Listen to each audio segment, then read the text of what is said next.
सदैव असंतोष में जीना मनुष्य की नियति बन गई है।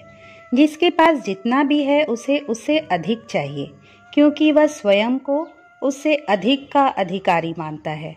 अपना भाग्य विधाता स्वयं बनने का भ्रम होना मानव जीवन की बड़ी त्रासदी है। ये व्यथा परम आनंद से उसे वंचित कर देती है। वास्तव में प्रत्येक मनुष्य वही है जहाँ उसे होना चाहिए। कल वह वही होगा जहाँ उसका स्थान है। ये मनुष्य नहीं, परमात्मा निश्चित करता है। उसकी सभी गणनाएं सदैव अचूक होती हैं। कभी ऐसा नहीं हुआ कि सूर्य प्रातः उदय और सायंकाल अस्त न हुआ हो। पवन सदैव प्रवाहमान है। नदियों का जल सदैव सागर की ओर वेग धारण किए हुए है। परमात्मा की इस विशाल व्यवस्था में मनुष्य तो एक लघु रचना है।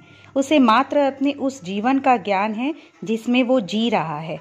परमात्मा के पास तो उसके जन्मों जन्मों का लेखा है। इसलिए परमात्मा ही ये तय करने में सक्षम है कि मनुष्य किन उपलब्धियों का अधिकारी है। वह तदनुरूप दे भी रहा है। एक वही ऐसी सत्ता है जो देने में समर्थ है। किसी को बिना प्रयास प्राप्त हो रहा है, किसी को अनथक प्रयासों के बाद भी निराश होना पड़ रहा है। फिर भी मनुष्य अपनी सीमाओं को समझ नहीं पा रहा है। उसे विश्वास नहीं हो रहा कि दाता, नियंता और कर्ता कोई और है। मनुष्य स्वयं की नहीं, उस कर्ता की इच्छा के अधीन है। एक दास जिसके जीवन पर अन्य का अधिकार है, वो अपनी किस बात पर अहंकार कर सकता है। वास्तव में मनुष्य का अपना कुछ नहीं है। जिन 5 तत्वों से उसका तन बना है, वे प्रकृति से उधार लिए हुए हैं और अंत में लौटाने हैं। इस तन में जो जीव तत्व है, उसे परमात्मा ने स्थिर किया है। इसकी एक निश्चित कालावधि है।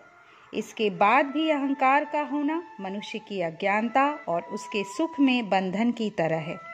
ये बेड़ियां उसे जीवन के सौंदर्य की अनुभूति से वंचित रखती हैं।